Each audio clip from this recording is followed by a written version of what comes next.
They blocked my hand when I reached for the empty chair. "This table is for family," Linda said, breathy and thin in a way that let me know she was smiling without the smile. She always smiled when she delivered the sharpest cuts, like the neat twist of a bottle opener, clean and efficient. There were white chrysanthemums down the center of the table and a little framed photo of Ellie propped by a crystal salt shaker. Her front teeth were missing in the picture. When she smiled like that, she looked like she was eating laughter. I looked at the chair again. It was next to my ex, Ryan. Next to the space where a little high chair would have been if this were a different night. One where we were celebrating second-grade spelling tests and not the chiseled date that is the end of a life. I said, "I'm Ellie's mother," because the words felt like a talisman, as if that alone could steady the floor. "Of course," Linda said, nodding with such exaggerated compassion, I could feel it dripping off her. "I made you a seat just over there." She gestured with her chin toward the small two-top by the window, near the swinging door of the kitchen at the Willow Room. The door hit the wall each time a server passed through, a rhythmic thud that sounded like the slow heartbeat of something tired. Kara, my former sister-in-law, didn't look at me. She adjusted a napkin so the monogram faced the right way. Tom cleared his throat and looked toward the bar like that was suddenly fascinating. Ryan avoided my eyes, folding and unfolding the edge of his program, the one with Ellie's name and the soft focus picture we took last summer at the river. "This table is for family," Linda repeated, softer. "You understand." What I understood was that the Collinses had always made me earn my seat, and tonight they were repossessing the chair. I stood there longer than anyone wanted me to. Then I went to the two-top by the window, because I didn't have fights left in me. Not that kind, though it felt cool under my fingers. I put my program down and lined up the corners. A server with careful hands set a glass of water in front of me. "My name is Marcus," he said quietly. "I'm so sorry for your loss." He meant it. I could tell from the way his eyes didn't try to erase me. "Thanks," I said. I looked down at my shaking hands. I thought about how Ellie hated the smell of dill and would have made a face at the pickle wedges on the passing burgers. My chest hurt, as if I were breathing against a wall of glass. The food came. Wine came. Laughter came. Strange and brittle, like everyone was testing what their mouths could do now that the worst thing had already happened. A video of Ellie played on someone's phone. I caught the flicker of the screen in a knife blade. No one sent it my way. I sipped water. Marcus checked on me like a metronome, steady and respectful, disappearing when he sensed the edge of my voice. I didn't order more than soup. I couldn't swallow the shape of anything bigger. When plates were cleared and a hush fell like the soft of a carpet, Marcus approached the head of the long table. I couldn't hear what he said, but I watched Linda's hand lift, elegant like a conductor's baton. She pointed toward me. Marcus walked to my table. In his hands, he held a black folder with a thin, white slip, and I thought, absurdly, about all the times I had slipped a bill into my purse at the end of takeout runs because Ellie was too tired to sit under restaurant light. He set the folder gently between my empty water glass and my folded program. "Whenever you're ready," he said. I flipped it open. The $2,198.64 total at the bottom didn't look like a real number against the paper. It looked like a dare. 7 bottles of Cabernet at $120 each. 2 tomahawk steaks at $98. Oysters. A tower of something called Sea Majesty. Desserts with names that glowed. "I didn't order this," I said, my voice sounding like I'd swallowed gravel. "Mrs." Marcus paused and tried again. "Miss Bennett, Miss Collins, I was told you'd be taking care of the room as the host." I stared at him. He glanced back at the long table, at Linda, and then at me, and in that triangle of movement, something inside me finally tipped. I reached into my bag. The leather had stretched and softened over years of holding everything a mother carries. Wipes, snacks, stickers, fear. My fingers found the sharp edges I'd been carrying since last week, the ones I had organized by date and paper-clipped at midnight while the house hummed its lonely, refrigerator breath. Receipts. The little squares of proof that I had been bleeding out in 1,000 ways no one wanted to see. I pressed my fingertips to them until I felt the sting. I looked up, past Marcus's gentle apology, and past the white chrysanthemums, and past Ryan's bowed head. "This table is for family," I said softly, more to myself than to anyone else. And then, louder, to the room that had shoved me aside but somehow still expected me to pay. "Not tonight." Before it broke. Before everything had a before and an after. Before my life became a map of hallways and infusion pumps and the mechanical rhythms of other people's clocks, my world was small in the best way. I liked mornings that smelled like pencil shavings and coffee. I liked crossing my legs under my desk at Lincoln Middle School while the bell sounded above me and kids slouched past in slow herds. I am Lauren Bennett. I was 30 when Ellie started kindergarten. I had a good laugh that could be heard down the hall, and a bad habit of keeping pens in my hair until they slid out later and clicked on the kitchen tile. I knew which 8th grader had a mother who packed a love note every Friday and which custodian kept a stash of butterscotch in his desk for emergencies. I met Ryan Collins 8 years before the bill landed in front of me. He was a line cook at a bowling alley called Thunder Lanes back then, with a grin that came quick and a tattoo of a cardinal on his forearm that he told me he got the day after his grandpa died. We met because my best friend Marisol made me come out on a Thursday when I'd wanted to go home and fold laundry just right. She said I could fold laundry when I was 70. "2 beers, Marisol told the bartender. "And whatever snack he's making in there," she said, pointing toward the little pass window into the kitchen where Ryan happened to be leaning. Ryan overheard and smirked. "Whatever snack I'm making is onion rings that will ruin your life," he said, wiping his hands on his apron. He slid the basket onto the counter with a flourish. "For the lady brave enough to commit," he said. I lifted one like it was a dare. "I commit to crunchy things," I said. He laughed, and it did a thing to my chest that made me a little dizzy. We dated quick and easy. Ryan liked to drive with the windows down even when it made my hair snarl. He liked dogs and hot sauce and pretending to hate rom-coms while secretly quoting them. He was sweet to my mother when she was still alive, carried her big salad bowls out of the cabinet like they mattered. He also had a gravity around him named Linda. He called her every day. She called him every morning. At first, it seemed like tenderness.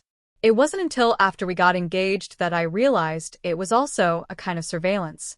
The first time I understood where I stood, not in a metaphor but in literal space, was at a Sunday dinner at the Collins house on Linden Street. Linda set a table that meant business. Heavy oak, polished to the point that you could check your teeth in it if you leaned close. Place cards handwritten in looping script. The roast was always perfectly centered like a centerpiece. There was a rhythm to her movements that made me feel like I'd stumbled into a play already in progress. I reached for the seat next to Ryan. Linda's hand floated, light as a dragonfly, over my wrist. "That's Tom's spot," she said, and her smile did not bend at the edges. "Family seats are the 4 here." She tapped the chairs in a row like a drumbeat, and the rest of us sit around. She wasn't unkind about it. She was fact-like, the way a museum docent points at a placard. Kara perched next to her with a glass of wine, and the kind of laugh that made everyone else want to laugh too. I took a seat at the edge of a table, at the end like a comma, and told myself huffily inside my head that at my mother's house, everyone grabbed their own fork and sat wherever the sun hit the floor warmest. It was a little thing. It was also not a little thing. When Ryan and I married at a park with cheap fairy lights and a rented arch that looked fancier in the pictures, the Collinses took up a full row. Linda cried in small, controlled tears and slipped me a pearl bracelet that had belonged to her own mother. It fit like it had been waiting for me. It made me think, maybe she wants me after all. After the wedding, we rented a duplex near the old train tracks. Our bedroom window rattled when freight rolled through, and I liked the rumble in my bones. Ryan started working for his dad at Collins Flooring and Hardware, a squat building with a 1970s sign and local clients who paid in cash at Christmas time. When Ryan came home smelling like sawdust, I would lean into his shirt and breathe deep. He promised that we would save up for a little house with a blue door. We made lists of paint colors and dog names and baby names on the backs of envelopes while we waited for pasta water to boil. Ellie arrived on a rainy morning in September. Her hair was the softest brown. She fit into my elbow, like she belonged there. When she looked at me, eyes focusing and unfocusing in the way newborns do, I forgot anything had ever been wrong or might ever be. Linda showed up at the hospital with a mountain of pastel gifts and a camera. "Our girl," she said, over and over. "Our girl." She posed with Ellie on the sofa like she'd carried her the whole time. She sent out a group email to announce Ellie's arrival and signed it from the Collins family. My last name was still Bennett in that email, trailing behind like an afterthought. At first, I let the small things slide because Ellie's toes needed kissing and her diapers needed changing, and sleep came in 15-minute slices. Ryan was good at swaddling and better at kissing foreheads. He knew how I liked my coffee and how I was secretly scared of the dark even when the nightlight glowed. When Ellie turned 1, Linda decided that the party should be at her house. It was easier, she said, with a big table. She ordered a cake the size of a coffee table with piped roses and a ribbon made of sugar. There were tiny gold crowns for the kids. She set up a photo booth with props and a chalkboard sign that said, "1 year of Ellie, a Collins celebration." I brought a tray of deviled eggs. Linda took them and rearranged the platter. "We'll put these on the sideboard," she said. "The main spread is here." I tucked the deviled eggs onto the end, next to a basket of napkins, and told myself it didn't matter. When Ellie reached 3, she was the kind of kid who named ladybugs and couldn't keep socks on. She flung herself at the world with no half measures. She called Ryan Dada long after other kids had switched to Dad, as if the extra vowel was a secret she wanted to share. She called me Mama, which, even on the worst days, made me straighten my spine. The first time I felt the fault line open, it wasn't a fight or a loud thing. It was a joke. We were at Sunday dinner, of course. Linda had made pot roast with carrots that tasted like butter. Kara raised her glass and said, "To family," with her cheeks a little pink from wine. "To family," everyone said. I lifted my glass a beat too late. Linda put her glass down and looked at me.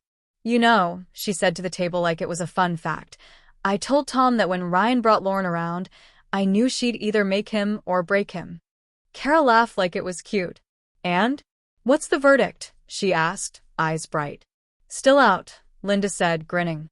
The table laughed. My ears burned hot.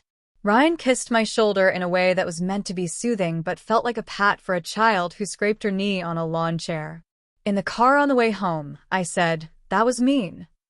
Ryan's hands were on the wheel at 10 and 2. "She didn't mean anything by it," he said, the same way he always did, the way that made me feel like I was allergic to my own skin. "You know how she jokes." "She's not joking," I said, and the windshield rain looked like someone pulling strings across glass. He exhaled. "She loves Ellie. She loves you," he said. "She just says things. Don't let it get to you." I let it get to me. I pressed my tongue against it like a sore tooth. When Ellie was 5, I decided that Sunday dinners didn't need to be mandatory. "We can go every other week," I said to Ryan. "Or we can have them over here sometimes." He rubbed his neck. "But then Mom will feel like she did something wrong," he said. "Maybe she did," I said, and the look he gave me made me think about how you can be right and still lose. We hosted our first dinner, and I set the table with mismatched plates because I liked the way the colors didn't match, but still looked good. Linda walked in with a green bean casserole and a colored casserole cozy like armor. She looked at the table, at the goofy salt and pepper shakers Ellie had picked out at a yard sale, painted cows with startled expressions, and she smiled. "It's eclectic," she said. "I like it," I said, my back pushing against the bones under my skin to get bigger. "Kara's pumpkins are nicer," Linda said. "But this is sweet." I swallowed the bite I wanted to make back. I set Ellie's cup on a little coaster with a fox on it. Ellie clapped because she liked foxes. The night ended with dishes stacked awkwardly in my sink, and Ryan wiped his hands on a towel and said, "See? That wasn't so bad." And I nodded because he needed me to. What I was learning, slowly and against my will, was that with Linda there were rules, and the rules were serious. There was the family table, and then there was everywhere else. There was the Collins way, and then there was the wrong way dressed up to look cute. There were jokes that cut and compliments that weighed more than they should, like coins in your pocket pulling down a hem. Sometimes, when I was washing my hair and the water was loud, I would stand with my eyes closed and picture what it would feel like to be nobody's target or project. I would shake the water out of my ears and tell myself I had a husband and a daughter and a life with pencil shavings and coffee. We were fine. People were kind of rough around the edges. It didn't mean they didn't love you. The trouble was, that's the kind of story that only holds if nothing serious ever happens. And something serious was about to happen. Pressure builds. Ellie was 6 when she came home from first grade and crawled under the coffee table with the dog. "My legs hurt," she said, and I kissed her kneecaps theatrically and made jokes about broken dancing bones. The next day, she came home and went straight to bed. That night, she woke with a fever. Her skin felt too hot, like a wire had been plugged in somewhere. I don't sleep when my kid is sick. I hover and retuck blankets. I Google when I know I shouldn't. By morning, the fever had settled into a number I didn't like. We sat in urgent care while Ellie read a book upside down, and I tried to smile at the nurse so she would think we were normal. The doctor was a kind woman with hands that weren't afraid to press where it might hurt. She ordered blood work to be safe, and I tracked a crack in the ceiling while we waited. When the results came back, her expression clicked into something else, a professional face that pretends it is not a mask.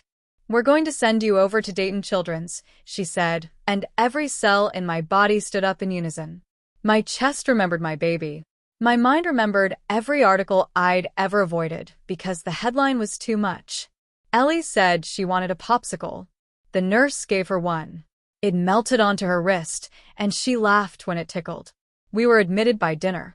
The fluorescent lights in the 8th floor oncology unit were too honest. Everything was clean in a way that made me feel like we were too messy for it. A nurse named Paige hung a bag on a pole and explained mouth sores and nausea with a voice like a warm blanket. "We'll get you through the next few days, Mom," she said.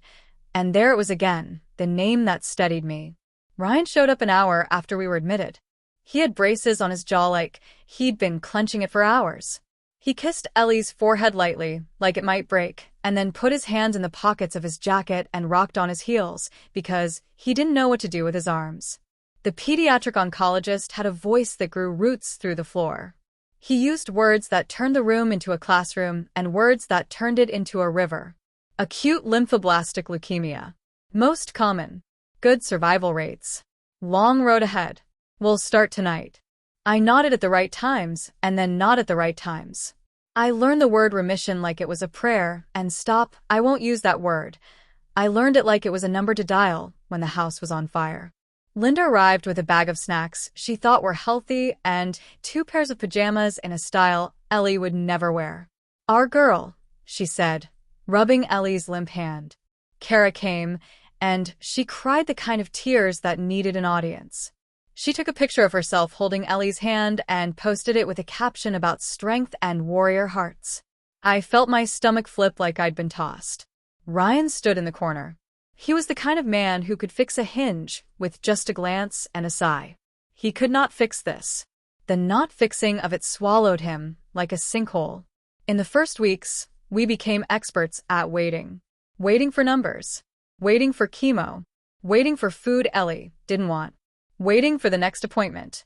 Waiting for normal to remember us. I learned where the vending machines were and which ones lied about having Doritos.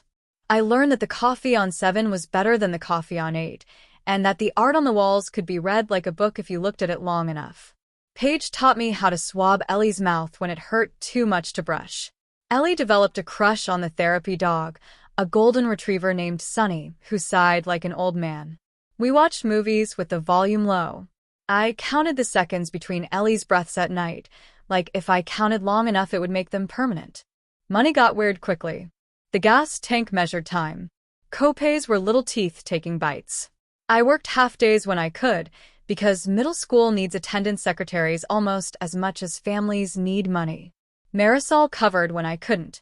When we switched Ellie to an oral chemo regimen, and we got to go home for spells, I learned how to wrap a PICC line like a present so bath time could happen safely. A friend of a friend set up a crowdfunding page. The picture at the top was one of the ones by the river. Ellie's hair backlit and soft. The page said, "Help Ellie fight," and the goal number made me feel both grateful and exposed. "Let me handle it," Linda said, as if she were offering to take a heavy box. "We know people. We can coordinate with the community. We'll make sure everything's paid." I looked at Ryan. He nodded. "They'll be good at this," he said.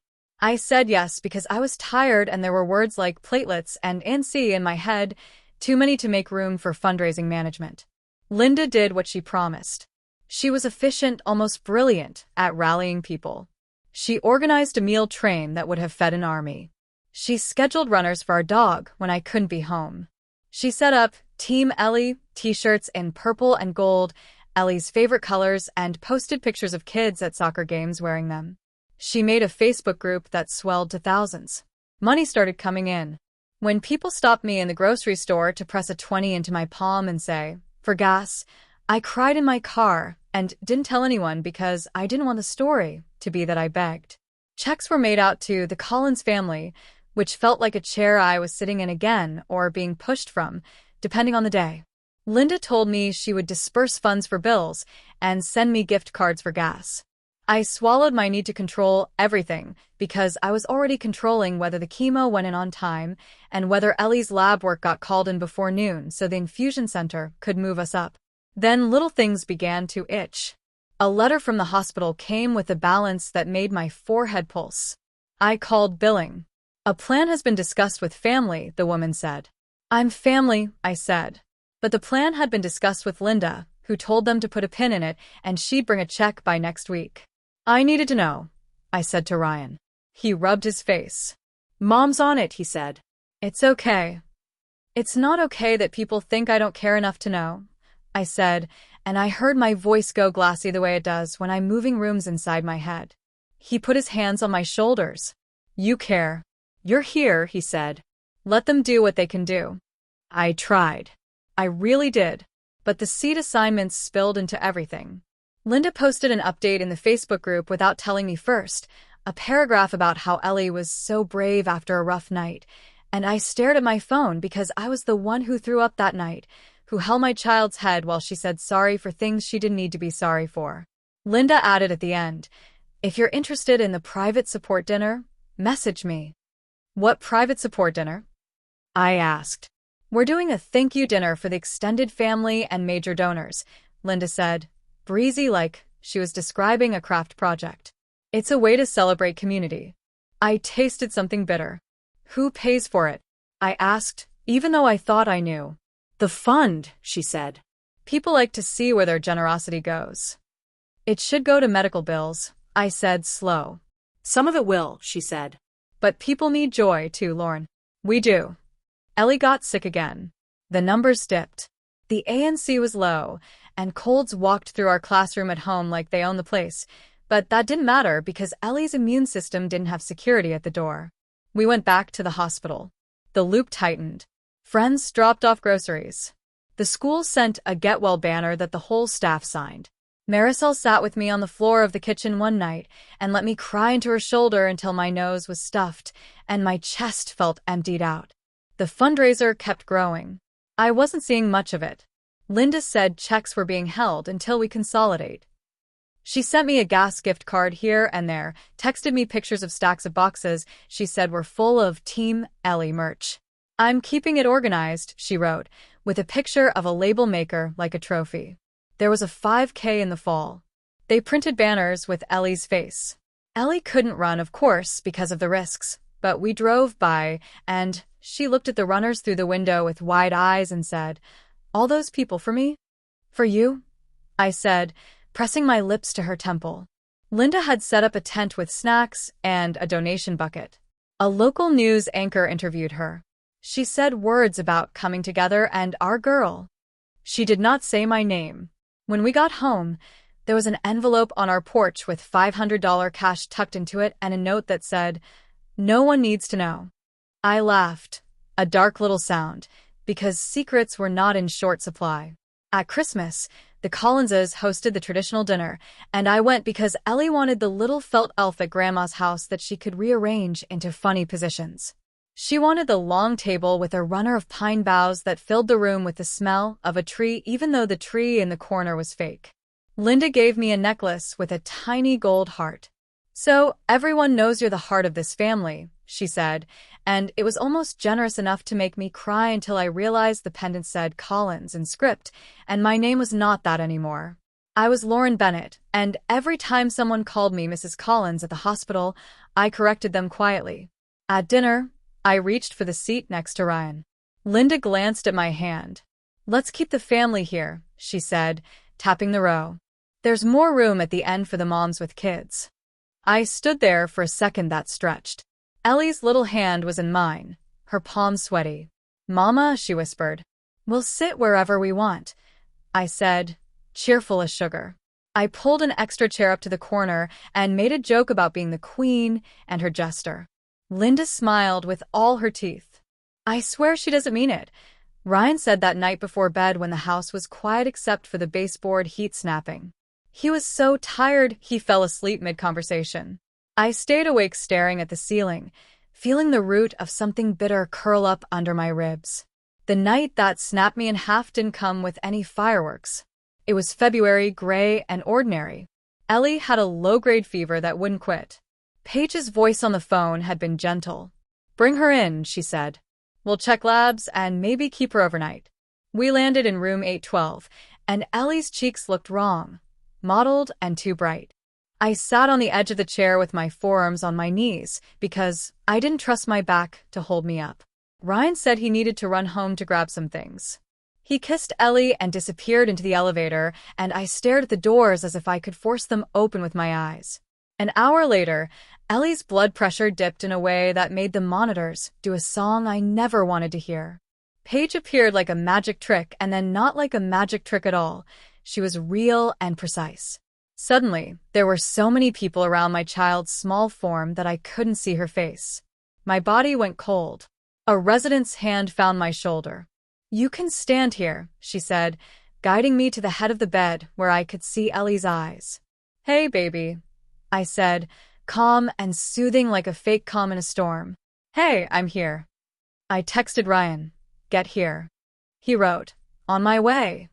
What I learned later, though not that night, was that Linda had showed up at the house when Ryan went to grab the bag. She had insisted on coming back with him. "They need us," she said. He agreed because in his world, his mother's insistence was the tide. I didn't know that then. I only knew that the monitors steadied eventually, and that when Ryan finally walked in, he was alone. Linda showed up half an hour after him with a bag of snacks, as if we were at a soccer game. "What took so long?"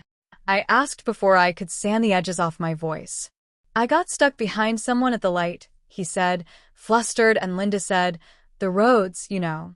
And I didn't have the energy to pick apart the truth from the easy convenience of that. Ellie went into temporary remission in spring. We had a month where the house wasn't crowded with fear.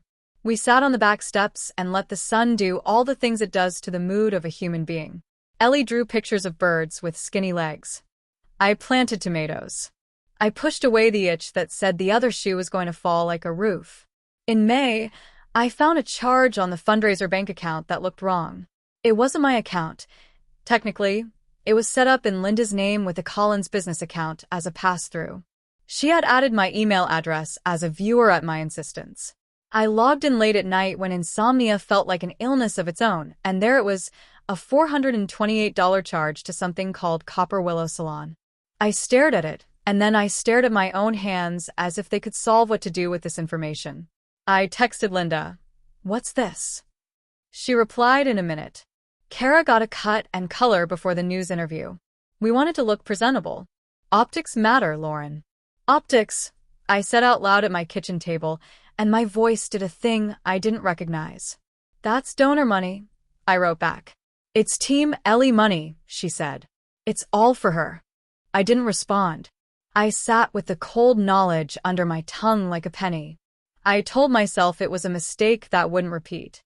The next week, there was a charge for hotel rooms out of state. "We needed a break," she wrote when I asked. "We were going to take you, but you know Ellie can't travel right now. It's too hard. We thought about you every minute." I showed Ryan. He rubbed his eyes. "Mom," he said in a tone he used for the dog when she peed on the rug. "Come on." "She can't," I said. "She's not coming on anything. She's been on this track her whole life." He looked at me like I'd said something cruel. Maybe I had. We started sleeping in separate rooms. He said it was because he snored and I needed rest. I said nothing because saying the truth, it's because I resent your mother and the way you stay quiet felt like a bomb, and we already had enough explosions. Linda took over the funeral pre-planning so we wouldn't have to think about it, and I wanted to throw up because we weren't planning a funeral. Ellie was in remission. The numbers were good. The doctor smiled at us like he meant it. Summer arrived. We did normal things and called them by new names. A picnic in the park was a careful outing. Ice cream on the porch was sensory time, like we were scientists studying joy. Ellie started first grade with a backpack that had a zipper shaped like a star. She went for 2 weeks before we pulled her out again because she caught a cold that looked at her like it had plans. In November, Ellie relapsed. When the doctor said the words, I felt every hair on my body pay attention. Paige looked at me, and I knew from her face that she had hoped with all the private parts of herself. I put my fingers on Ellie's wrist. I didn't cry then. I saved it for later, for the parking garage where sobbing wouldn't be a burden to someone else. There are different kinds of hope. The one we were offered then was smaller. It required more luck and more money and more steadfastness than the average person is built to conjure on demand. Linda doubled down. She ran another fundraising push, and the donations came like rain, steady and warm. People are good more than they're not, even when the people who are not are loud. Within weeks, though, there were charges I couldn't justify, even when I twisted my brain into rationalizations. An invoice for a private dining room at the Willow Room for team coordination. A bill for custom candles with Ellie Strong printed in gold. A rental fee for chair covers for an event. Chair covers. I called a crowdfunding platform and waited on hold for 42 minutes. I'm a parent of the beneficiary, I told a customer service person. I need to see the disbursements and to make sure funds are being used for medical expenses. I think donations are being misused. Are you an account owner? He asked, polite. No, I said, and the smile in his voice faltered. We can make a note, he said. We have internal teams who review for fraud, but we can't share details without account owner authorization. I hung up and put my head on the table and wished for my mother, for someone who would say, Baby, you're right to be mad. Instead, I printed every statement I could access. I bought a file folder at the dollar store with a floral pattern because the absurdity of the cheap pretty flowers holding my ugly rage made me feel like at least I had control over the prop. Ellie asked one night, Will I be 7? Or will I skip 7? 7 is yours, I said, with my voice assertive as a yes. She turned 7 on a Tuesday.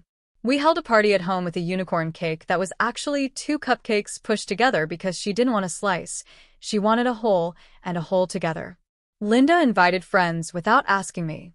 She posted pictures of herself holding the cake, and in one of them, my left shoulder was visible in the background like evidence that I had been at my own child's birthday.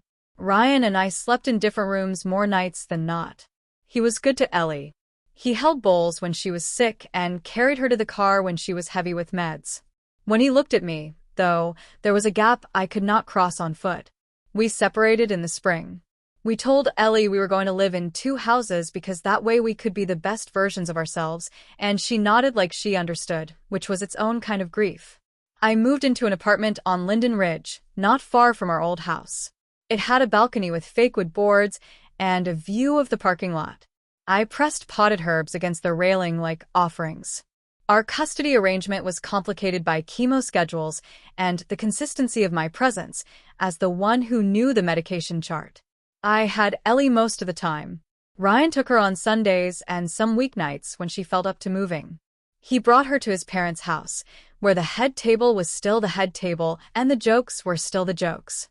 I imagined my child's little shoulders at that long table and wanted to knock on the door of their house and demand humility. The rumor mill started like it always does in towns that fit like shoes. Someone posted in a community group that they heard the mother was misusing funds. The mother. Not me, not even by name, just a title that carried blame like a bucket. Marisol texted me a screenshot.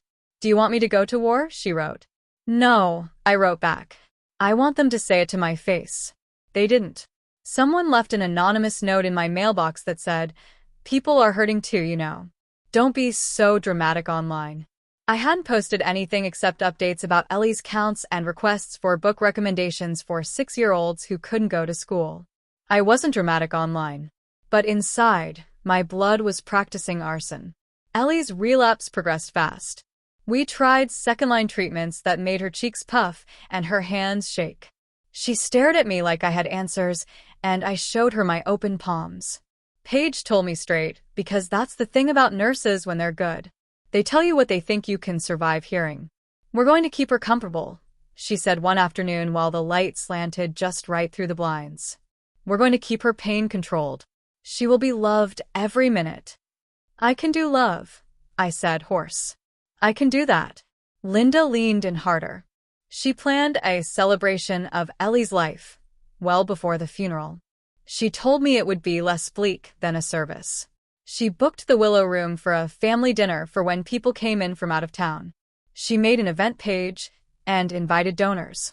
She used the fundraiser's card for the deposit and tagged me in a post without asking. I pulled the tag off as if it stung. The day we lost Ellie was, paradoxically, quiet. No monitors screamed. No doctors rushed. Her breath slowed like a clock winding down, and I counted each one. Ryan sat at the other side of the bed, his head bent like a boy in church. Not church, just bent like something that knows knees. Linda cried as if she had been practicing and finally got to perform. Ellie's last word was "Mama." It came out small. I carried it like a jewel into the days that followed. The funeral was a blur of hands and faces, and the smell of lilies. The service was at a funeral home with carpet so soft it made me feel like I should whisper. The wake after was at the Collins house, where Linda arranged the platters like she was setting up for a gala. People hugged me too hard, and not hard enough. They said the wrong things. They said the right things, and my brain translated them into static. The dinner at the Willow Room wasn't my idea. I didn't want it. My friend circle had already brought casseroles and sat with me on my floor and left with my laundry when I couldn't look at a washing machine without thinking of all the stains I couldn't scrub out of my life. But the Willow Room was booked and the out-of-towners wanted a place to sit. I went because a part of me still believed that showing up changes outcomes, even when logic says I should be hiding in my bathtub with the curtain drawn and the lights off. And that's how I ended up standing at a table set with white chrysanthemums, being told it was for family and not for me. The line crossed. The line was crossed a dozen times before it happened in a way that other people could see. That's how this usually goes. The crossing is incremental, then catastrophic. When Marcus set the $2,198.64 check in front of me, it was like the world decided. Here is the line you can point at. Here is a rectangle of paper that holds the weight of all the invisible. I looked up from the bill and into Linda's face. She was in conversation with a woman I didn't know, nodding with sympathy. She looked, to anyone who didn't know, different, like the kind of mother-in-law who brings soup and faith in equal measure. I took the folder and stood. My chair scraped the wood with a sound that made Kara's head pop up like a prairie dog. I walked to the long table, lay the check down between Linda and the picture of my girl, and said, "No, it is a small word. It can be the biggest thing you have." "We were told," Marcus started, hovering like a careful bird. "I know what you were told," I said, and I wasn't unkind to him because if I could be kind at a time like this, then maybe I wasn't entirely breaking. Linda smiled at me like this was about to be hilarious. "Lauren," she said, soft and admonishing. "This is not the time." "That's exactly what I've been told for 2 years," I said. Every time was not the time. Ryan looked at me with a flicker of a new emotion in his eyes, something like fear or awe. I couldn't tell. I turned the check so Linda could read the total. "You told them I'd pay?" I asked, calm. She tilted her head. "This was always the plan," she said. "You're hosting." "Am I?" I said. Or I'm the mother of the child you just buried who ate soup alone 15 feet from your table. Someone at the far end made a little "oh" sound. Kara leaned in, red spot on her chest, showing up when her heart beat too fast. Lauren, Tom said, voice low. We can discuss this later. Later, I said, and my voice wobbled and caught, because that word had been held out to me like a carrot for years. Later is always for me. Now is for you. Linda's eyebrows lifted in what she thought was a display of calm authority. There is plenty of money in the fund for this, she said. There it was. The line. No, I said again. There was plenty of money in the fund for medical bills and gas and the mortgage when the infusion schedule made work impossible. There was plenty for the small, quiet needs that didn't get a Facebook post. There wasn't money for candles and chair covers and hair appointments. Gasps are a weird sound. They are a group choosing to be a minimalist choir. Linda's face hardly changed. She was good. I knew you'd misunderstand this, she said. That's why we handled it. So you wouldn't have to worry. I pulled the receipts from my bag like a magician pulling scarves. They weren't even dramatic, those thin little pieces of paper with fading ink. They were banal, which somehow made them hit harder. Copper Willow Salon. The Willow Room Deposit. Hotel rooms. A private tasting menu at a new restaurant that wouldn't even have been fun if Ellie had been alive to play with the silverware. I had highlighted lines on some of them, because that's who I am. I slide facts forward when people want to slide them under the rug. There's a mistake, someone said. It might have been Kara. Her voice sounded like it was coming from under a door. The mistake, I said, is thinking I won't keep the paper. Ryan picked up one of the receipts and looked at it with the deep sobriety of a man reading his sentence. He rubbed his finger over the numbers like texture would change the truth. I didn't want to make a scene. I wanted to go home and sit on the floor with Ellie's blanket and call Marisol and let her make me tea while I talked until my throat was raw. But scenes have a way of making themselves when you've been told to be small, and then a bill with a comma in it lands like a shout. Marcus looked at me with wide eyes. He was young, and this was probably not what he wanted on his Sunday shift when he woke up and made eggs. It's okay, I told him gently. I am not paying this bill. He nodded. He looked like he wanted to say something, and also like he didn't want to get fired. The manager came over because of course she did. Managers appear like guardians when money is at stake. She had a name tag that said Tessa, and a competence that hovered around her like a force field. Is everything all right? She asked, but the question had the shape of a statement. There seems to be a misunderstanding, I said. My voice had settled into something that sounded like it had feet. Linda reached for my forearm. I stepped back because my body had learned her touch could look like comfort while it removed my pulse. We're good, Linda said to Tessa. She'll take care of it. She will not, I said. Tessa looked from me to Linda to the bill and back again. Who made the reservation? She asked. I did, Linda said, confident. Then I'll need a credit card from you, Tessa said, equally confident. That's not how we agreed to do this, Linda said, the first cracks appearing in the porcelain of her composure. Then maybe you agreed with the server to do something against policy, Tessa said, just barely. But I need a card. The room held its breath. The kind cousin from Indiana, who had flown in at dawn, set his fork down like that would help. Kara's husband, Mike, looked like he wished he were anywhere else. Tom checked his wallet like cards might rearrange themselves into a stack that looked like virtue. Ryan finally spoke. Mom, he said, and his voice had weight in it like a book. Give Tessa your card. Linda's mouth opened and closed. I am not the villain you want me to be, she said, and the line landed between us like an accusation. I haven't wanted anyone to be anything, I said. I have wanted help that didn't come with a bill for my dignity. Tessa cleared her throat, slicing the air back to business. She took Linda and Tom aside to the bar. Marcus squeezed my shoulder once, quick and human, and then floated away to refill waters for people who were suddenly very interested in hydration. I stood there with my receipts in my hand like a bouquet made of every time I had decided to pay attention. Ryan hovered. I didn't know the specifics, he said, which was true and not useful. I know, I said. I needed you to ask them anyway. He looked at the picture of Ellie and then at my face, like he was trying to calculate the distance between what he had hoped for and what was available. The room moved on, because rooms do. People picked up forks again. Someone started a story about Ellie's laugh. I stood in a small pocket of quiet shaped like me. I didn't cry there. The tears waited for later, for the car, and the dark, and the way the seatbelt holds you even when nothing else does. The plan, or the breaking point. The breaking point was the bill, but the plan started, as good plans do, at a kitchen table with someone who knows your real name. That night, the house was a cave. I sat with the lights low, my receipts spread out like tarot cards. The air had that post-dinner chill that makes the hum of the fridge sound like company. I dialed Marisol without thinking because she'd told me, more than once, that my thinking could be put on hold when I was drowning. She answered on the first ring. "I'm here," she said. "Will you come over?" I asked. "I need a witness." "I'm already in the car," she said, even though she couldn't have been. She has that talent, making you feel like no delay exists between your need and her arrival. She showed up with tea and a hug that made my ribs knit a little. I laid out the receipts.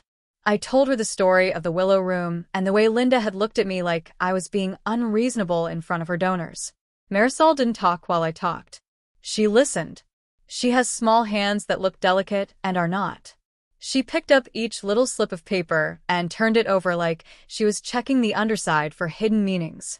"I knew some of this," she said softly, "but seeing it all together is a different kind of angry."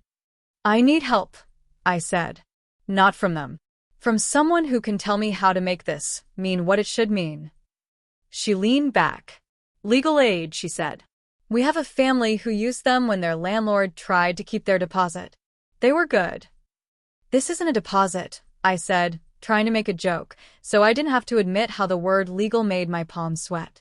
"Still," she said, "they can't give you back your girl. They can give you a path to not be trampled."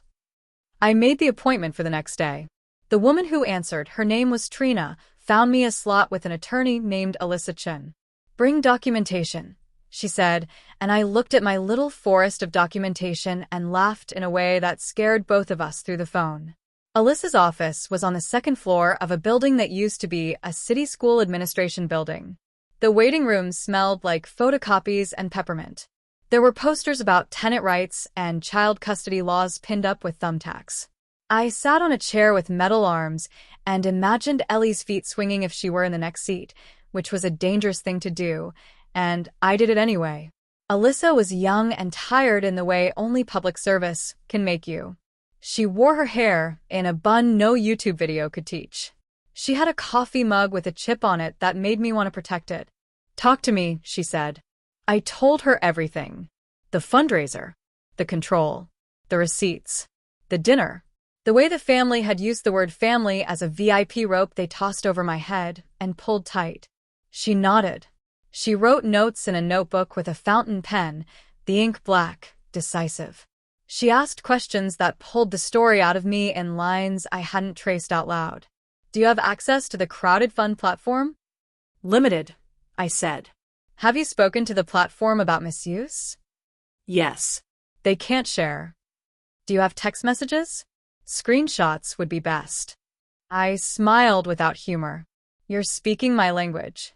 She put down her pen and looked at me kindly. Too kindly. That was when the tears came, because kindness opens a door that anger holds shut. I cried into a tissue that smelled like paper dust. She waited. "Here's what we can do," she said after the tissue had been used up and my nose hurt. "We can file a formal request to the platform to freeze disbursements pending an audit. We can request bank records via subpoena if we file a civil claim. We can talk to the police, but they often treat these cases as civil, not criminal, unless the misuse is egregious and documented." "It is egregious," I said, thinking of chair covers and hair. "But maybe not to someone who doesn't understand that dignity is also a bill." She smiled a sad little smile. "I understand," she said. "What's the risk?" I asked. "That you'll set off a chain in your family that is loud," she said. "That they will make you the villain. That they will call you names on the internet. that it will hurt more before it hurts less. I thought of Linda's face when the manager asked for her card.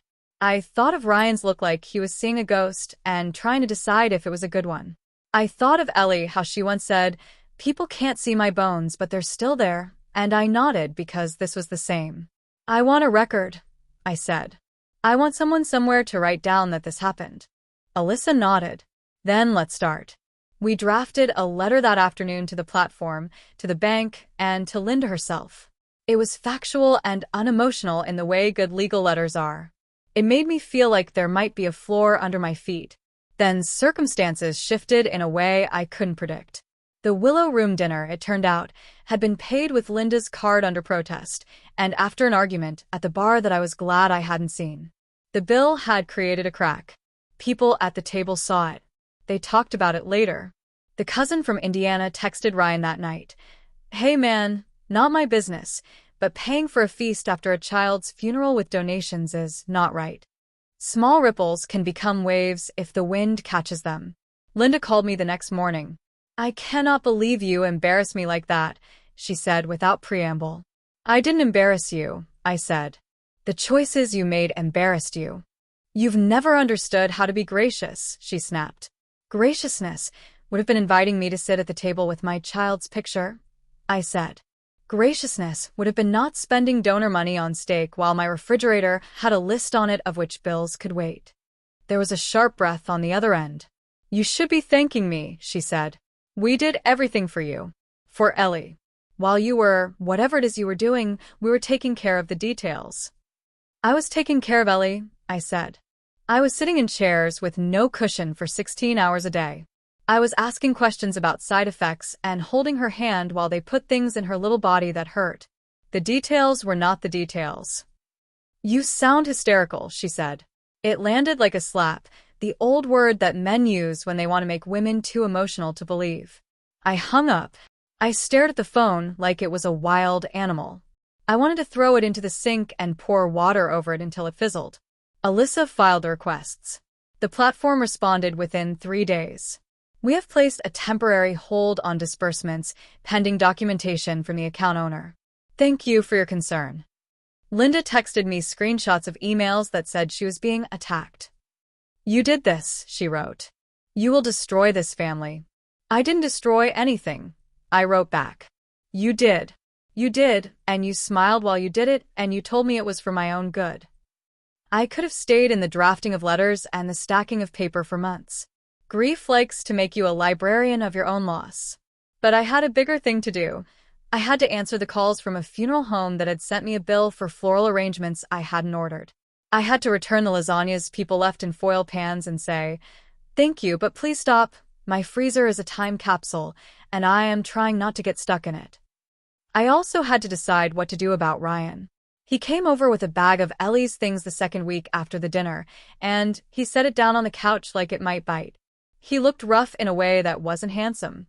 His stubble was past stubble and into statement. His shirt had a stain. He hadn't smoked in 5 years, and I could smell cheap tobacco on him like an admission. "Do you hate me?" he asked quietly. I looked at him. I remembered our first onion rings. I remembered the way he had carried Ellie to bed while making a trained sound until she giggled even when her joints ached. Hate was not the word for what I felt.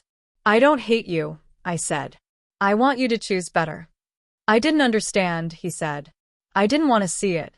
"You didn't want to fight with your mother," I said. "I get that. Here's the thing, Ryan. I am not your mother. I am the mother of your child." He cried then, not loudly. Tears slid over the ruff of his cheeks and hung in his beard like dew. "I'm so sorry," he said. "I know," I said, and I did, and it didn't change the math of anything. The reveal. I thought the reveal would happen in a room like Alyssa's, clean and competent, with a whiteboard and a box of tissues. I imagined myself laying out the receipts, letting the facts assemble into a structure no one could knock down with a pretty adjective. What happened instead was messier and therefore truer. A week after Alyssa sent the letters, the platform froze the fund. Donations stopped. Disbursements stopped. The community started to ask questions in that way communities do, that is a mixture of nosy and normal. Linda took to the Facebook group with a long post in which she did not say my name, but that contained plenty of nouns that looked a lot like me. Certain parties, she wrote, have decided to introduce legal interference in how we, as a family, have chosen to handle the generosity bestowed upon us. We have always acted in Ellie's best interests. I read the post in my car outside the grocery store and laughed so abruptly I scared myself. In Ellie's best interests had become a slogan the way companies slap values on walls and then ask you to work holidays. Ryan texted me 10 minutes later. Mom is going to hold a family meeting. Tuesday at 6. She wants you there. Does she? I wrote. Why? So, you can see how this is tearing everyone up, he wrote. And, maybe stand down. I stared at my phone. Then I typed. Okay, I'll come. Marisol said when I told her, do you want me to come and make constipated faces at the right times to unnerve them? I want you to come and sit in the car outside just in case, I said. I want to know that my person is near. I will be in the car with snacks and a playlist that makes you feel tall, she said. Tuesday came with a slate blue sky and a wind that made me want to wrap myself in a blanket and pretend it was fall forever. The Collins living room was staged, which is how Linda likes her life. Presentable, curated. The heavy oak table had been cleared of everything but a stack of folders and a vase of hydrangea that looked like puffs of smoke. Linda wore a blouse with tiny polka dots. Kara's nails looked freshly done. Tom had his I am the patriarch posture on, shoulders back, chin up. Ryan stood in the corner. He looked 20 years older than the day we had shared onion rings. I caught his eye. He looked away. I wanted to throw a pen at him and then put my hand in his. Thank you all for coming, Linda said, as if we were in a corporate meeting and not in a room where my daughter's art had been replaced by a mirror that made the space look larger. Agenda. Humility. We need to clear the air, she continued. There have been accusations. There has been legal interference. Her tone made it sound like ants in a sugar bowl. We need receipts, I said. She grinned like she'd been waiting for that line. I'm so glad you said that, she said. Because I have them. She lifted the stack of folders. She handed them out like we were in a training. These are the expenses from the fund.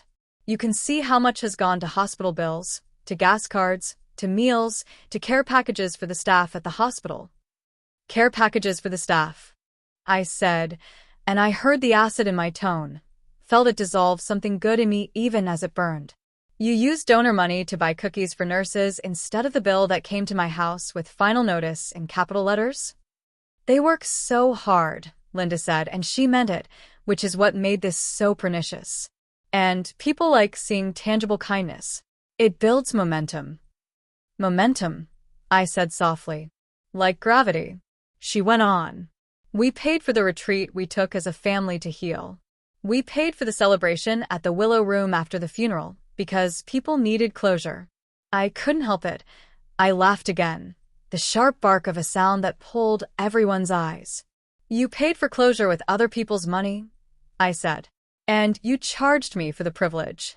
This is what I'm talking about, Linda said to the room, spreading her hands in a gesture that said, witness my suffering. Vitriol. After everything we did. Kara, who had been silent, finally piped up. Honestly, Lauren, you always made it so we felt like we were walking on eggshells around you. You made it hard to help. I asked you not to take pictures of my child with her hospital gown falling off and post them, I said quietly. If that made it hard to help, I am okay with that. Tom cleared his throat with a sound like a warning bell. What is it you want? He asked. I want a record, I said. I want the fund to be audited. I want any non-medical expenses reimbursed. I want my name on the account because it is my child's face on the campaign. I want the community to know where their money went. I want you to stop lying about me online. Linda flinched. We never used your name, she said. Everybody knows, I said tiredly. This town isn't that big. Your certain parties might as well have been a billboard. Ryan rubbed his forehead. We can do the audit, he said. We can. Linda shot him a look that said, so now you grow a spine. Tom spread his hands like he was making peace. We are willing to talk about the audit. We are not paying you for your pain, Lauren, and that is what this looks like. You can't pay me for my pain, I said. You can pay the hospital. You can pay the gas station. You can pay the bulk store where I bought diapers for a child who was 8 and needed them again because chemo is cruel. You can pay the Willow Room out of your own pocket for a dinner you drank like you hadn't already swallowed enough. Kara's eyes filled, finally, with something like shame.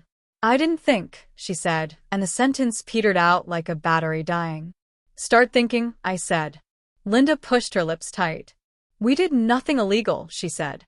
Taking your own family to dinner, to heal, is not a crime. Buying a dress for service is not a crime. Let the audit decide, I said. Let the bank statements line up next to the receipts, and let someone who isn't sitting at your table tell you what's right.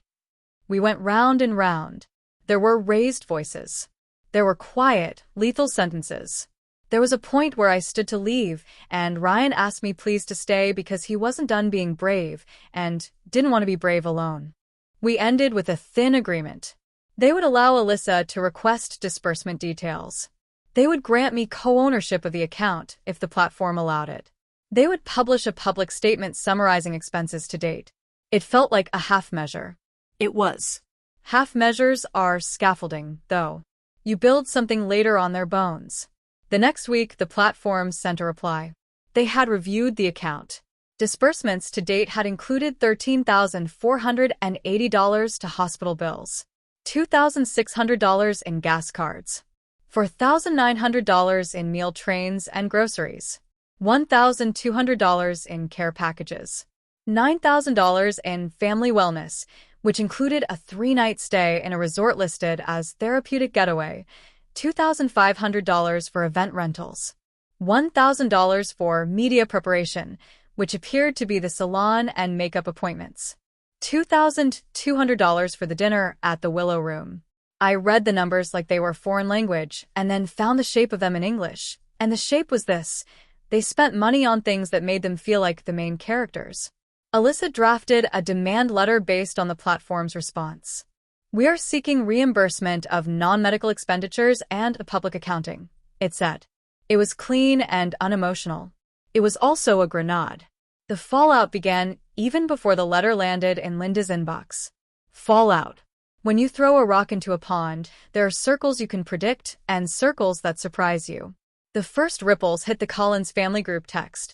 Lauren is trying to bankrupt us, Kara wrote. She's weaponizing grief. I read it over Ryan's shoulder because he showed me despite himself, and I was grateful for the honesty even when it made me want to lie down in the road. The next ripples hit Facebook. Linda put up a post about betrayal and forgiveness. People took sides because sides feel safer than questions. Someone wrote me privately, "You're brave." Someone else wrote me a message that said, "You should be ashamed," from an email with a fake name like people use when they want to pretend the words aren't theirs. I saved all of it. Receipts over rumors. Proof over the version of the truth that changes with the room. The Collinses hired an attorney who wrote a letter that made my name sound like a problem to be solved. Alyssa collected the letters and made a folder with my name on it that felt like a small victory. The platform will require a joint statement, she said. They don't like drama, but they care about transparency. We negotiated in emails that got longer and icier. Each sentence was a stone. We lined them up into a path. The path led to a mediated session in a conference room with bad coffee and better chairs. The day of the mediation, Marisol squeezed my hand so hard I thought her small bones might imprint in my palm. Alyssa sat on one side of me, Linda on the other side of Ryan. A neutral third party, a man named Don with a tie that had tiny sailboats on it for some reason, opened with a speech about compromise. This is not about compromise, I said. This is about accuracy. Don nodded like he had a box for that. We went round the circles again. Linda made a case for the family doing its best. Tom murmured about intentions. Kara cried. Ryan sat in a posture I had come to recognize as, if I'm still, no one will notice me. Alyssa laid out the numbers with no adjectives. In the end, we landed where we could live. The Collinses would reimburse to the fund $6,700 in non-medical expenses in installments over a year. The platform would place me as co-owner of the account with oversight. A public statement would be issued outlining expenses to date and clarifying the purpose of the fund going forward. Medical bills and direct care needs only. All event-related expenditures would cease. Is this justice? Don asked with his eyes more than his mouth. No, I said. This is a bandage. He nodded. Sometimes that's what we get. We signed things. Pens scratched. Paper made its little size. Linda's signature looked exactly like you'd imagine. Big loops, confident. Mine was smaller and steadier than it had been 2 years earlier. After we left, Ryan walked me to my car. The sun hit the hood and made heat I could feel through my blouse. I loved you, he said, not quite a question. I know, I said. I still do, he said, like that mattered. I know, I said again, and maybe I did, and maybe the words were just a kindness I couldn't help. What's next? He asked. I go home, I said. I sit with my grief. I sit with my anger. I take another step. He nodded. He put his hands in his pockets like the kid he used to be. The community ripples continued. Some people apologized in my messages, which I accepted not because they healed anything but because they made the air easier to breathe. Some people doubled down in their righteousness, which I let sit on the side like a dish no one wanted to eat. At school, a parent left a bouquet on my desk with a card that said, "We see you." I cried into the flowers and then got a nose itch from the pollen and laughed, which was how feelings actually work. I got a call from the nurse manager at Dayton Children's. We got a care package last week from the family, she said gently, and it was very nice. But I wanted to tell you that the nurses appreciated your letter more. I had written a note to the staff after Ellie's funeral, one for each person on the team who had held my life together while mine dissolved. The note had been simple. Thank you for treating me like I wasn't invisible when grief can make you a ghost. Ellie's room, at home, remained a room. I didn't box it up in a fit of practicality. I left her bookmark in the book. I folded her blanket and put it on the end of her bed. I sat on the floor and lined up the tiny glow-in-the-dark stars she had stuck to her ceiling into a shape I told myself was a constellation that meant endurance. I started saying no to the Collinses when they demanded my presence at things I didn't want to attend. Our family is gathering for Tom's birthday, Linda wrote. I am not your family, I wrote back. Even typing it made my fingers shake, because my whole life I had tried to be the bigger person, and sometimes the biggest thing you can do is be small and precise. Then one afternoon, a month after the mediation, everything that had been loud went quiet. Linda stopped posting. The group went dormant. The platform dispersed money to pay a hospital bill that had been sitting like a book at the edge of a table threatening to fall. Gas cards arrived in the mail with my name on the envelope. The quiet felt loud at first, like when a refrigerator stops humming and the silence rushes in. The thing about grief is that it is boring. It is every day. It is me brushing my teeth and suddenly tasting toothpaste in a new way because there is a little memory tucked inside of mint. It is me driving past the park and not turning my head because I know the swings will look like absence. I made a ritual out of small things because the small things were the only ones that would show up on time. Friday tea on the balcony even when it was cold and the air bit at my ankles. A walk around the block with a hoodie pulled tight, counting the cracks in the sidewalk like steps toward something. A notebook with 5 lines a day. What I ate, who I loved enough to text, what I heard that made me laugh, what made me angry, what made me feel like maybe. Alyssa closed the file with a neat email that said, "Case resolved. Oversight in place. Contact me for any exceptions." The word resolved in a legal context and in my life context were not the same, but I took the paper and filed it next to the receipts. If ever my sanity was questioned, there it was, like a little certificate that said, "You weren't imagining it." I saw Linda at the grocery store once in the pepper aisle. She picked up a red one and set it down like it was too heavy. She didn't see me or pretended not to. I had the odd thought that she must feel afraid now when her phone buzzed, wondering which version of the truth was about to land. Ryan called sometimes. He wanted to know if I needed anything.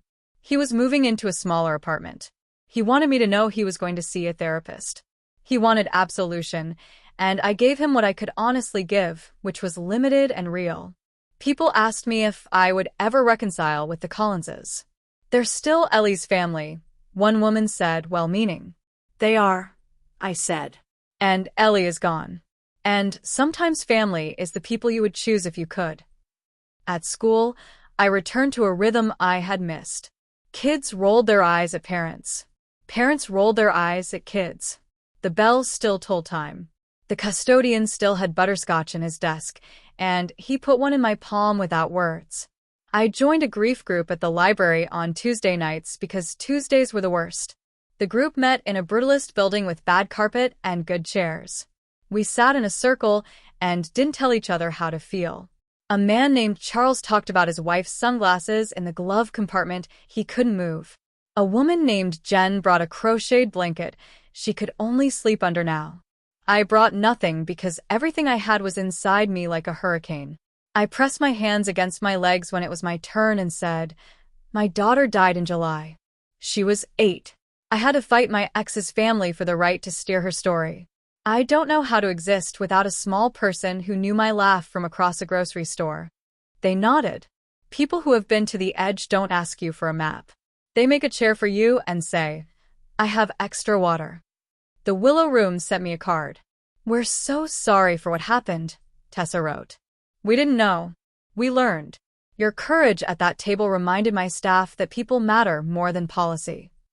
I cried in my mailbox, then took a picture and texted it to Marisol with a caption. "See me?"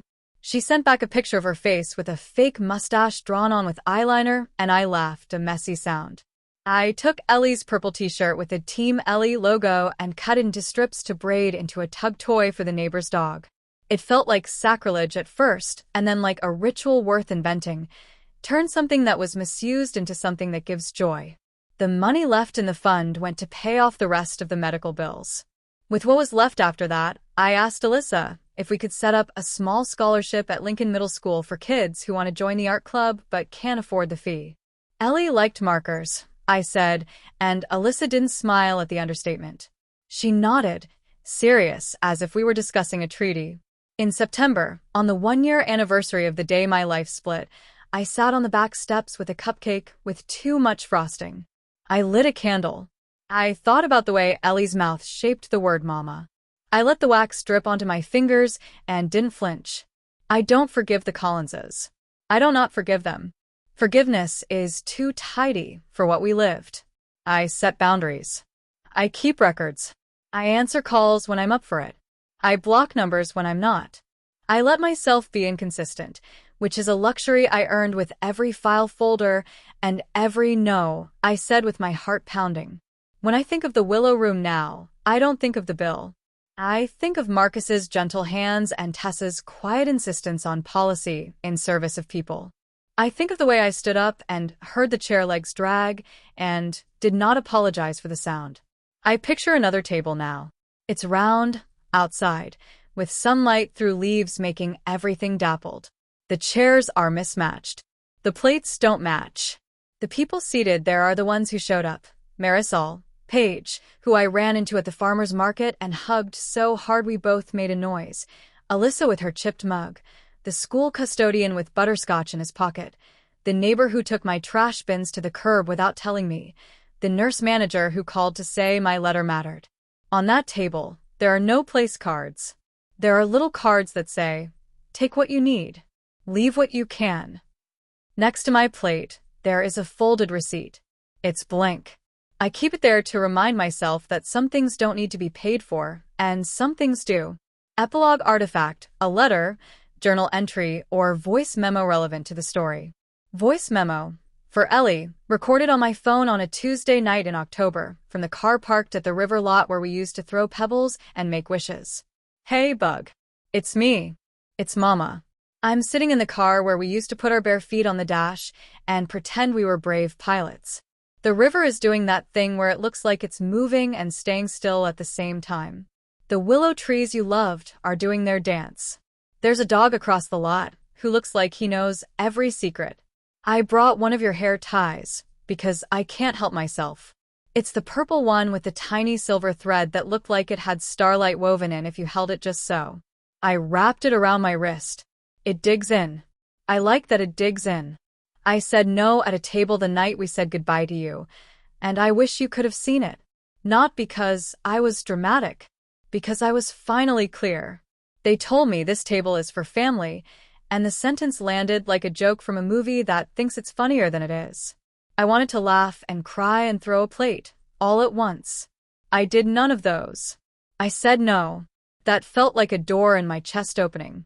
You would have rolled your eyes at the steak and the candles and the hairspray.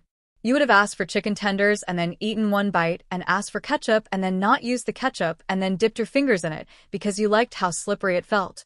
I would have told you to stop and then laughed and reached for a napkin. Small things.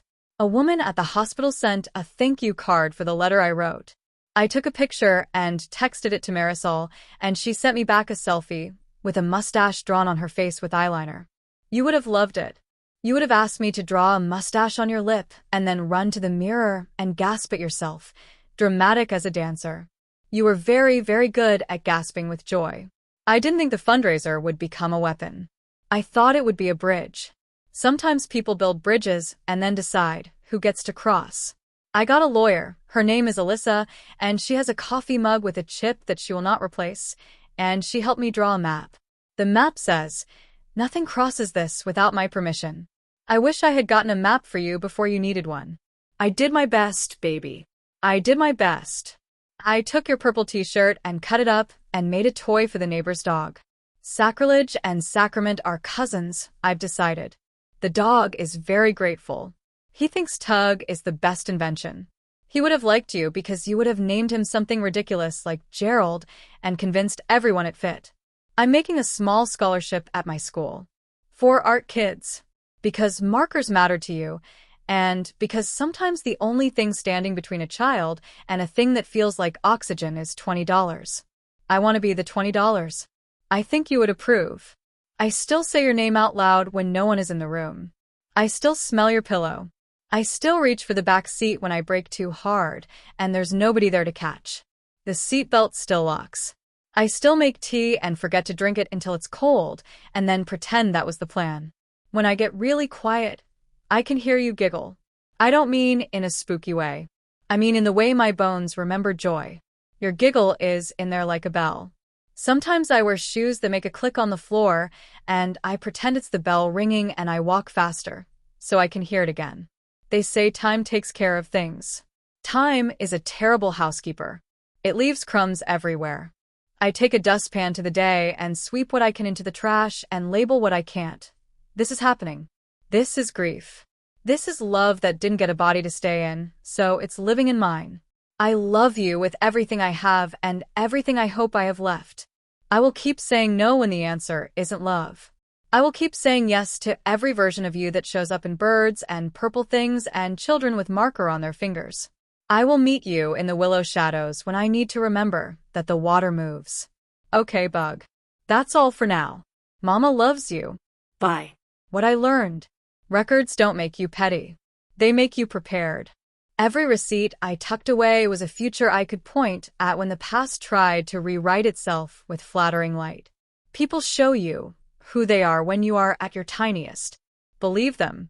The nurse who put a hand on my shoulder and let it be weight without owning me.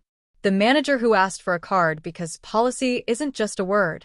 The ex-mother-in-law whose smile grew sharp as a tool when she thought no one would notice. Boundaries aren't unkindness. They're love for everyone involved. There was love in my no at that table, even if no one at that table recognized it. There was love in telling Ryan to ask more of himself. There was love in saying, I am not your family, not anymore, not like that. The smallest voices hold the most honest truths. Ellie asking if she would be 7. Paige telling me the plan without flinching. Marisol saying I'm in the car outside in a way that made the empty apartment feel less like a swamp and more like a trail. Community is not a monolith. Some people brought casseroles to be eaten. Some brought casseroles to be noticed. Some organizations showed up because of who they are. Some because they wanted to be seen showing up. Find the ones who would still hand you a napkin if the cameras were off. Legal letters can't heal a heart, but they can keep it from being stepped on. There's a kind of holiness in a file folder named with your name that says, you were right to be careful. You were right to insist. You were right to ask for your seat. Closure is a myth, but completion is not. The bills got paid. The fund got audited. A scholarship got established. The dinner got absorbed by the week. My grief didn't close. It widened and softened at the edges. I learned to live on a path where loss is a companion, not a jailer. You can hold two things, fury and tenderness. I can be angry at Linda for the way she turned generosity into a mirror and still not wish her harm. I can love the boy Ryan was and be wary of the man he didn't become quickly enough. I can hate the Willow Room bill and thank the waiter for his quiet eyes. Sometimes, the most radical act is to sit at a table by a kitchen door and decide that's enough. Not forever, but for now, and then use that seat to gather strength to move the chair where it belongs. The last thing is the simplest and the hardest. Love is not a ledger. I thought if I kept the numbers straight, the love would stay balanced. It doesn't. It spills and floods and recedes and returns. We are not accountants of the heart. We are witnesses. We are people who say, I saw it. I was there. I remember.